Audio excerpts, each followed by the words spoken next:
So hello guys, फिर से मैं आप लोगों के लिए एक न्यू वैकेंसी लेके आ गया हूँ। सो गाइज़, जो वैकेंसी है ये हमारी कंपनी का नाम है। सो कंपनी का नाम जो है विनय कॉर्पोरेशन लिमिटेड करके कंपनी है, जो कि पुणे में है। सो यहाँ पे लोकेशन आप देख सकते हैं, सारा डिटेल आप देख सकते हैं कि क्या क्या यहाँ पे आपको मिलने वाला है, क्या सैलरी मिलने वाली है, कितना एक्सपीरियंस आपको चाहिए, क्या एजुकेशन रहने वाला है। सो डिटेल में हम लोग जानेंगे कि इस वैकेंसी के लिए क्या क्या एलिजिबिलिटी वगैरह चाहिए और सारी चीज़ें। सो गाइज़, अगर हम स्टार्टिंग से बात करें तो जो पोजीशन आपको मिलने वाला है इस कंपनी के अंदर, जो आपको डेजिग्नेशन मिलने वाला है वो जूनियर क्वालिटी इंजीनियर करके डेजिग्नेशन आपको मिलने वाला है। कंपनी का हम बात करें कंपनी नेम की, तो विनय कॉर्पोरेशन लिमिटेड करके कंपनी है। और लोकेशन की बात करें कि किस लोकेशन पे ये कंपनी है, कहाँ पे ये कंपनी होने वाली है आपकी। सो प्लॉट नंबर G21 फेज़ 3 निगोजे करके लोकेशन है, चाकन MIDC पुणे में ये आपका जॉब होने वाला है।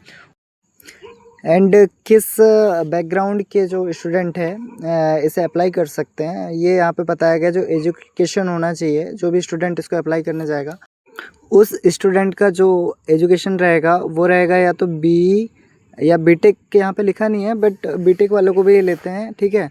तो बीटेक या फिर BE या फिर डिप्लोमा रहना चाहिए, जो पॉलिटेक्निक होता है उसमें जो ब्रांच इन लोगों ने मांगा है पॉलिटेक्निक या डिप्लोमा में।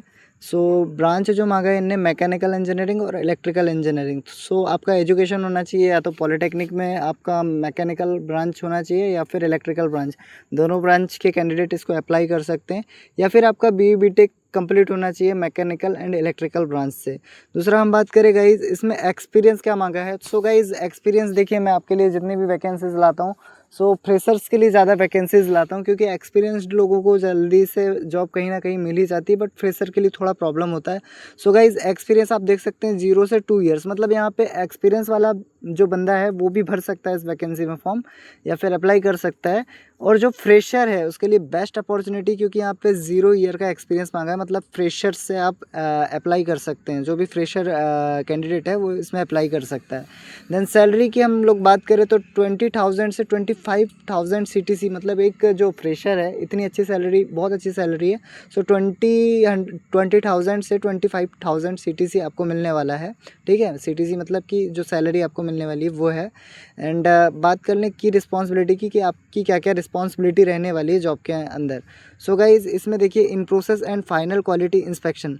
तो मतलब गाइज़, जो भी हमारा पार्ट बन रहा है कंपनी के अंदर, इसका मतलब ये रहेगा कि जो भी हमारा पार्ट बन रहा है कंपनी के अंदर, उसमें जो भी प्रोसेस हो रही है पार्ट को बनने के लिए, वो इन प्रोसेस मैपिंग आपको करना है। इन प्रोसेस मैपिंग मतलब वो जो प्रोसेस हो रही है वो प्रॉपर हो रही है नहीं हो रही है, ये सारी चीज़ें चेक करनी है।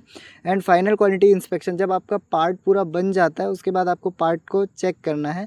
सो गाइज़, इसके लिए कोई टेंशन लेने की ज़रूरत नहीं है कि यार ये तो हमें आता ही नहीं है। सो गाइज़, मैंने पहले के वीडियो में भी बताया कि एज आप फ्रेशर हैं तो आपको कंपनी पहले पूरा सिखाती है, देन आपको परफॉर्म करने के लिए बोलती है। सो गाइज़, आपको ये सारी चीज़ें ऑलरेडी कंपनी में सिखाएंगे। देन दूसरा जो पॉइंट है, handling quality document and reports. जो भी आप पार्ट चेक करेंगे तो उसका एक डॉक्यूमेंटेशन आपको करना होता है, रिपोर्ट आपको बनानी होती है, वो भी आपको सिखाया जाएगा।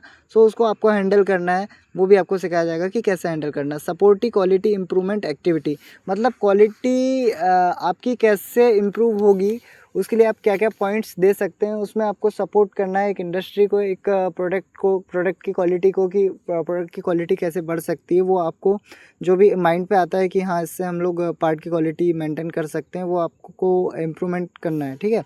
Root cause analysis and corrective action, मतलब क्या होता है इसका कि जो भी रूट कॉज रहेगा, जो भी पार्ट में आपका प्रॉब्लम आ रहा है, तो पार्ट में किस वजह से प्रॉब्लम आ रहा है, उसका रूट कॉज क्या है, मतलब जो वजह है ना उसी को हम लोग बोलते हैं कि रूट कॉज, ठीक है। उसका एनालिसिस मतलब उस रूट कॉज को आपको फाइंड आउट करना है, ठीक है, मतलब उस वजह को फाइंड आउट करना है जिससे कि प्रॉब्लम जनरेट हो रहा है, और उस पर करेक्टिव एक्शन लेना है, मतलब कि उसे ख़त्म करने के लिए कोई ना कोई एक्शन पॉइंट आपको देना है कि मतलब हाँ ये करेंगे ना तो इसके बाद ये कभी प्रॉब्लम नहीं आएगा।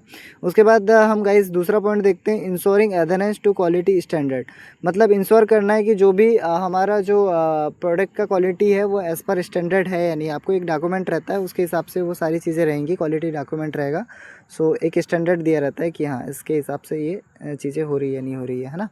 वाई ज्वाइन अस, मतलब ये कंपनी बोल रही है कि आपको हमारी कंपनी क्यों ज्वाइन करनी चाहिए। सो अपॉर्चुनिटी, यहाँ पे इन लोगों ने रीज़न दिया है कि उनकी कंपनी आपको क्यों ज्वाइन करनी चाहिए। सो यहाँ पे आपको इन्होंने रीज़न दिया है कि आप इनकी कंपनी क्यों ज्वाइन करें। सो गाइज पढ़ लेते हैं ये रीज़न क्या है। Opportunity to grow in automotive wiring harness industry. So guys यहाँ पे इन लोगों ने रीज़न दिया है कि आपको एक अपॉर्चुनिटी मिल रही है, कोई भी जो ऑटोमोबाइल इंडस्ट्री रहती है उसमें जो वायरिंग हार्नेस रहता है, वायरिंग हार्नेस इंडस्ट्री जो रहती है ना हमारी, सो वहाँ पे जो वायरिंग हार्नेस है वो आपको बनाते बन जाएगा। ये सारी चीज़ें यहाँ पे आपको सीखने मिलेगी। एंड दूसरा पॉइंट दिया है hands on learning and career development. मतलब आपको एक अच्छी लर्निंग मिलेगी और जो आपका करियर है उसको डेवलप करने का एक चांस आपको मिलेगा। ठीक है। Dynamic and supportive work environment, मतलब एक डायनेमिक और सपोर्टिव जो वर्क एनवायरनमेंट है इनकी कंपनी में है। तो ये सारे रीजंस की वजह से ये बोल रहे हैं कि आप हमारी कंपनी को ज्वाइन कर सकते हैं। देन इन्होंने अप्लाई करने के लिए एक ईमेल आईडी दिया है। सो आप इसमें डायरेक्टली अपना रिज्यूम इनको मेल के थ्रू सेंड कर सकते हैं। अगर किसी को मेल के थ्रू रिज्यूम सेंड करते नहीं आता है या रिज्यूम बनाते नहीं आता है, सो प्लीज़ आप मेरे कमेंट बॉक्स पे लिखिए कि आप इसका एक वीडियो हमें बना के दे दीजिए। सो गाइज़ मैं उसका भी वीडियो आपको बना के भेज दूंगा। सो गाइज़ अप्लाई कैसे करना है, सो इसमें आपको मेल कर देना है अपना जो रिज्यूम रहता है, जो यहाँ पे आईडी दी हुई है इनकी मेल आईडी। अगर आपको यहाँ पे प्रॉपर विजिबल नहीं है मेल आईडी, तो मैंने जो डिस्क्रिप्शन बॉक्स रहता है वहाँ पे भी इनका मेल आईडी दिया हुआ है। तो डायरेक्टली आप जाके वहाँ से देखकर उस मेल आईडी को अपने ईमेल आईडी पे टाइप करके देन अपना मेल आप डायरेक्टली इनको सेंड कर सकते हैं। इसके बाद गाइज जो भी आपका रिज्यूम इन लोग रिव्यू करेंगे कंपनी वाले, देन रिज्यूम रिव्यू करने के बाद आपको डायरेक्टली फ़ोन से कांटेक्ट करेंगे या फिर मेल के थ्रू कांटेक्ट करेंगे कि आपका इंटरव्यू या तो वर्चुअल हो सकता है, मतलब डायरेक्टली फ़ोन कॉल के थ्रू हो सकता है, या फिर आपको पुणे जाने बोल सकते हैं। ज़्यादातर गाइज़ क्या होता है कि आजकल जो जितने भी इंटरव्यूज़ हो रहे हैं वो सारे वर्चुअल होते हैं या फिर वीडियो कॉल पे इंटरव्यू सारे हो जाते हैं। सो गाइज़ मे बी कि इन लोग नहीं बुलाएंगे। सो गाइज़ आप तो पहले ये करिए कि पहले अप्लाई कर दीजिए, बाद में देखते हैं कि होता क्या है। सो जल्दी से जल्दी अप्लाई कर दीजिए क्योंकि वैकेंसी बहुत जल्दी फिलअप हो जाती है। सो गाइज़ जल्दी से जल्दी जाइए मेरे कमेंट बॉक्स पे एंड कमेंट करिए एंड मेरे चैनल को सब्सक्राइब करिए एंड ज़्यादा से ज़्यादा वीडियो को शेयर करिए ताकि मुझे मोटिवेशन मिल पाए। एंड मैं ऐसे ही आपको अच्छी अच्छी अपॉर्चुनिटी का वीडियोस शेयर कर पाऊँ। So guys thank you so much.